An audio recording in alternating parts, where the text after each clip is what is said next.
SNL's 50th anniversary is huge. Almost anyone who's ever been involved with the show, or has in some way been connected to it, showed up for this monumental occasion. We're talking big names: Steven Spielberg, major Hollywood icons, legendary comedians, SNL alumni from multiple decades, and plenty of surprise guests. This event was live, high energy, and star-studded, which is precisely why it's interesting that Ryan and Blake decided to attend, especially given the controversies that have been hovering around them. So buckle up, folks, because we're going to break down every angle of their appearance, what they said, how the crowd reacted, and what this might mean for their ongoing personal and legal drama. Before we get into the specifics of what happened at the SNL 50 special, let's remind everyone why this appearance is so intriguing. Ryan Reynolds, a well-known actor and entrepreneur, has been beloved for years thanks to roles like Deadpool and comedic hits that showcase his sarcastic wit. Blake Lively is also a major Hollywood presence, famous for her breakout role in Gossip Girl and subsequent film projects. They've been seen as this power couple, good-looking, charming, and seemingly very stable. However, underneath that polished exterior, rumors have been flying about a conflict involving the production of one of their most recent film projects. Allegedly, there's a disagreement or legal spat with someone named Justin, who claims that Ryan and Blake have sabotaged or stolen control of certain aspects of a film in progress. Blake has reportedly claimed she's suffering severe anguish from the situation, even going as far as suggesting that she couldn't leave her home due to the emotional toll. That's a big statement. If she's telling a court or a legal team that she can't even step outside, you'd think she'd avoid high-profile events. But apparently, that all went out the window the minute SNL called. On one hand, Blake reportedly has told people or hinted publicly that she's deeply distressed. Yet here she is at SNL's 50th, decked out in glamorous attire, smiling on a red carpet, and showing no obvious sign of distress. Many fans and critics are understandably questioning whether this might undermine her credibility or if there's more nuance to the situation than meets the eye. So, the red carpet coverage for this anniversary special started rolling in, and lo and behold, there's Ryan Reynolds and Blake Lively, arm in arm, posing for photos. Immediately, social media lit up with comments like, "Wait, isn't she too upset to even go outside?" Or, "How can she appear so carefree if she's in the midst of a crisis?" Now, I'm not in Blake's head, none of us are, so we can't definitively say how she's feeling or what her motives are. But from a PR standpoint, this was an unmistakable power move. SNL 50 is not a small event. You've got the biggest media outlets covering it. Everyone from tabloids to mainstream entertainment news was there snapping photos and asking questions. Ryan and Blake, whether they like it or not, knew they'd be photographed and that these images would circulate widely. By showing up, they send a message. Either, we're not afraid to be in public, or we're doing just fine,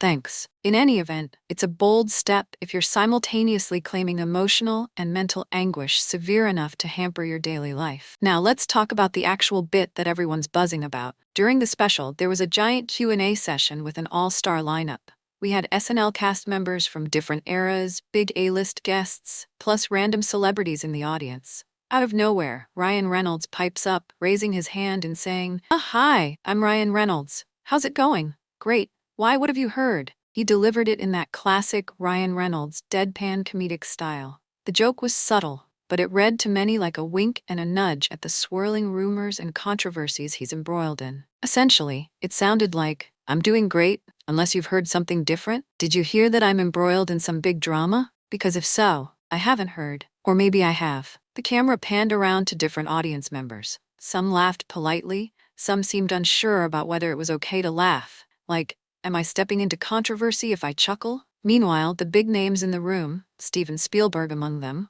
were probably just waiting for the next comedic bit. It's fair to say that Ryan's line garnered mild laughter, but it also created a sense of awkwardness. One reason might be that the SNL 50 special was about celebrating a legendary show, not highlighting Ryan and Blake's personal drama. Another reason could be that it was so on the nose for people who follow celebrity gossip.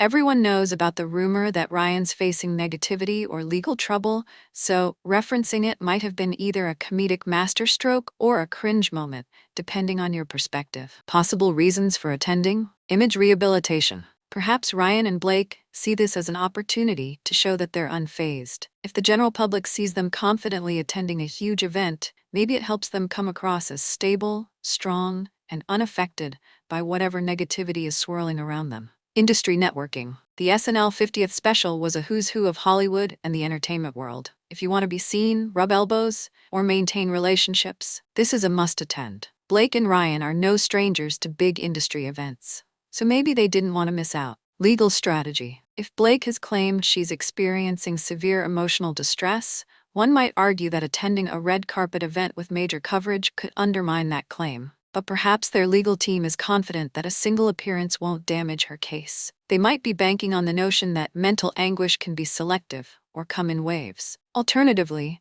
they might not be worried about appearances at all if they have strong evidence behind the scenes. Personal connection or fan appeal. Ryan has made cameo appearances on SNL before, even if he's never been a host. Maybe he genuinely loves the show and was excited to join the celebration. And let's not forget, some celebrities see SNL as the comedic holy grail. Being in that room for the 50th anniversary is a badge of honor. Whatever their motivation, it's clear that showing up, smiling for the cameras, and delivering a quip that references the rumors, even indirectly, is part of some bigger plan. Whether it's PR cunning or just a lighthearted moment, the public is taking note. When Ryan delivered his line, "Great, why, what have you heard?" the camera caught a few telling reactions. Ana de Armas, sitting a few rows behind, looked like she chuckled politely, but wasn't entirely sure where the joke was going. Steven Spielberg, a legendary filmmaker, had a slight smirk but seemed more curious than anything else. Other celebrities had that half-smile, half-confused expression people get when they sense there's more going on beneath the surface. The vibe felt a bit tense, almost as if the entire room recognized that Ryan was referencing something bigger, but didn't want to be the one to bring it up. SNL celebrations are usually about comedic sketches, cast retrospectives, and cameo-laden festivities, so referencing real-life legal drama in the middle of that has the potential to be comedic dynamite or comedic poison, depending on how it's handled. The general consensus on social media seemed to be that it was somewhat amusing, but also cringeworthy. Many watchers said things like, "It felt forced," or "He was clearly trying to look calm and unbothered." You can read that scenario either as Ryan being super clever or Ryan being super desperate to lighten the mood around his personal situation. Now, there's another layer to this that we can't ignore. The head writer of SNL is Colin Jost, who is married to Scarlett Johansson. Let's remember, Scarlett Johansson used to date and was married to Ryan Reynolds way back in the day. That's a potential powder keg of awkwardness, if indeed there are any lingering tensions or if the personal relationships are not on friendly terms. Maybe everything's fine and they've all moved on.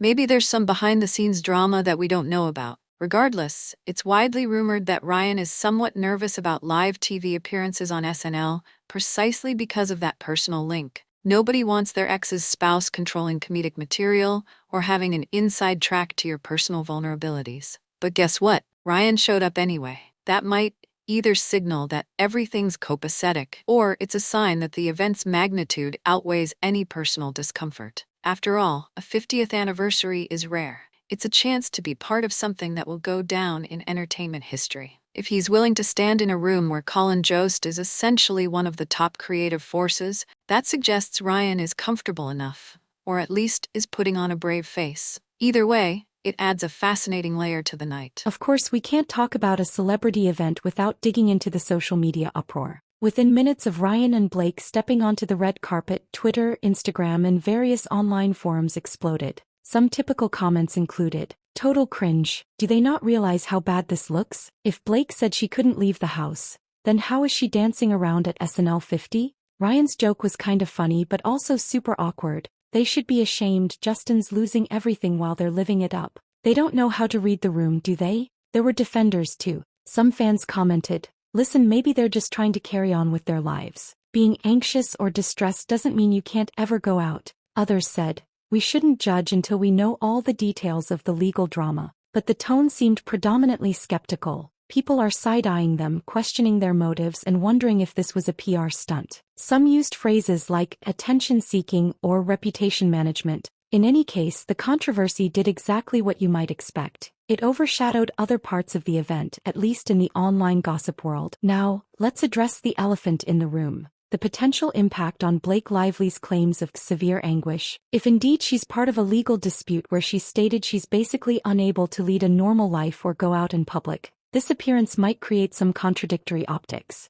Lawyers for the opposing side, reportedly this man named Justin, could argue that if Blake is fit to dress up and attend a major live TV event, maybe she's not as distressed as she claims. Of course, mental health is complicated, and individuals sometimes do manage to appear in public briefly, even if they're struggling behind the scenes. But from a purely strategic viewpoint, this public presence might raise eyebrows in the courtroom. There's also the question of whether Ryan making a joke about the drama in front of a live, star-studded audience could be used against them. It might be framed as trivializing the situation. If you're truly in the throes of a serious emotional or legal crisis, do you show up on a comedic stage and play it off with a one-liner? Some say yes because celebrities handle stress with humor. Others say absolutely not, because it undermines the seriousness of the claim. Ultimately, a judge or a jury, or a settlement negotiation, might weigh such appearances in the final outcome. Interestingly, some viewers are drawing parallels between Ryan and Blake's vibe and that of other public couples who have faced scrutiny,